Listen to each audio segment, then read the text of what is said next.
আসসালামু আলাইকুম। আজ আমরা চলন ও অঙ্গ সঞ্চালন এই চ্যাপ্টারটির থার্ড টিউটোরিয়াল নিয়ে আলোচনা করব। আলোচ্য টিউটোরিয়ালে আমরা মূলত দেখব যে আমাদের করটিক্যাল স্নায়ুগুলো। তো আমরা প্রথমে দেখতে পাচ্ছি স্ক্রিনে যে চিত্রটি আমরা আইডেন্টিফাই করলাম বা যে চিত্রটি আমরা সিলেক্ট করলাম সেটা হচ্ছে স্কাল বোন। স্কাল মানে হচ্ছে মাথার খুলি। আমরা একটি কালারফুল স্কাল দেখতে পাচ্ছি।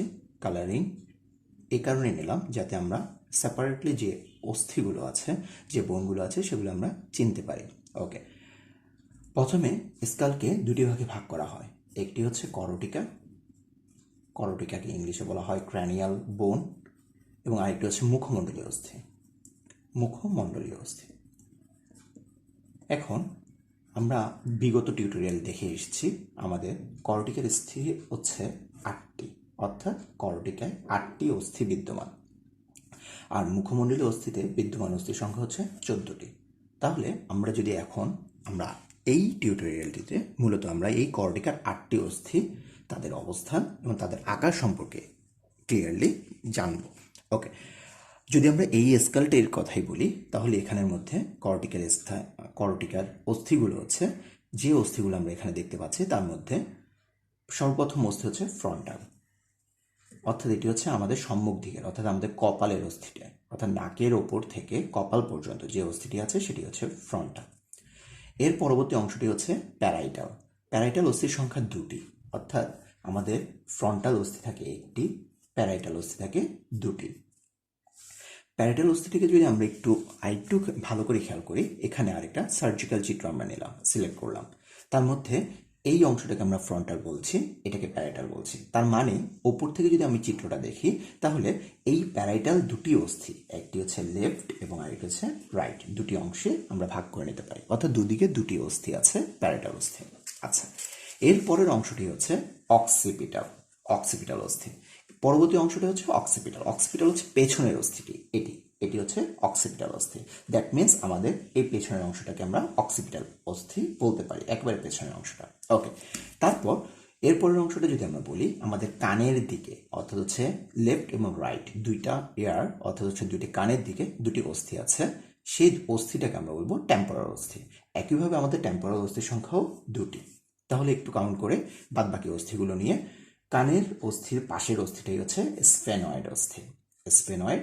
আর এদিকে একটি অস্থি আছে যেটা ন্যাসাল, অর্থাৎ নাকের অস্থির ভেতরে অবস্থিত, সেটাকে আমরা বলবো হচ্ছে অ্যাথময়েড অস্থি। তাহলে আমরা দেখতে পেলাম এখানে মূলত অস্থির সংখ্যা কয়টি, একটু খেয়াল করি সবাই। তাহলে প্রথমে দেখতে পেলাম ফ্রন্টাল, এই অস্থিটি যেটি একটি বিদ্যমান। তারপর হচ্ছে প্যারাইটাল, দুটি অস্থি বিদ্যমান। অক্সিপিটাল, এটি একটি অস্থি বিদ্যমান। টেম্পোরাল, এটি দুটি অস্থি বিদ্যমান।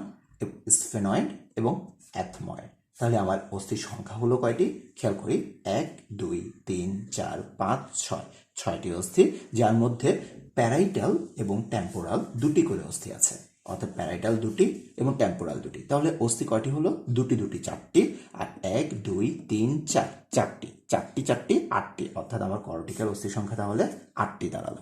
ঠিক আছে, আমরা বুঝতে পারলাম। আচ্ছা, এখন এইটি তো পুরো একটি স্কাল, অর্থাৎ পুরো একটি করটির ছবি। আমি শুধুমাত্র যদি ক্র্যানিয়াল বোন, অর্থাৎ হচ্ছে শুধুমাত্র যদি আমরা 8টি ক্র্যানিয়াল বোনকে দেখতে চাই, তাহলে সেক্ষেত্রে আমরা দেখতে পাচ্ছি এখানে এই চিত্রটিতে আরেকটু ক্লিয়ার করে দেওয়া। ফ্রন্টাল একটি অস্থি, যেটি হচ্ছে ফ্রন্ট, একেবারে সামনের অংশ, কপালের অস্থিটি। প্যারাইটাল দুটি অস্থি, এটি একটি লেফট একটি রাইট, দুটি অংশে। টেম্পোরাল, এটি পাশ দিয়ে, অর্থাৎ কানের দিকে দুটি অস্থি, যেটা আমি অ্যাজ ইউজুয়াল একটু আগেই বললাম। টেম্পোরাল লেফট রাইট দুটি। পেছনের দিকে অস্থিটা হচ্ছে অক্সিপিটাল অস্থি।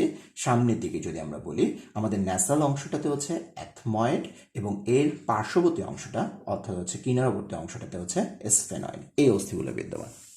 ওকে, এটা তো আমরা দেখলাম হচ্ছে করটিকার 8টি অস্থি সেপারেটলি কিভাবে আছে, এই চিত্রটা দিয়ে আমরা দেখতে পেলাম। এখন যদি আমরা বলি শুধুমাত্র আমরা চিত্রতে যে অস্থিগুলো ছিল শুধু অস্থিগুলো দেখব, আচ্ছা, তাহলে সেই অস্থিগুলো যদি আমরা দেখি, এখানে আমি 6টা অস্থি দিলাম, তার মানে হচ্ছে আমি বললামই আমার করটিকার অস্থির নাম অনুসারে অস্থি হচ্ছে 6টা এবং অস্থির সংখ্যা অনুসারে অস্থি হচ্ছে 8টা। তার কারণ হচ্ছে প্যারাইটাল মাঝ বরাবর বিভক্ত হয়ে লেফট এবং রাইট দুটি অস্থিতে বিভক্ত হলো, এবং একইভাবে আমার টেম্পোরাল অস্থিটাও দুটি অংশে বিভক্ত হলো, একটি লেফট একটি রাইট।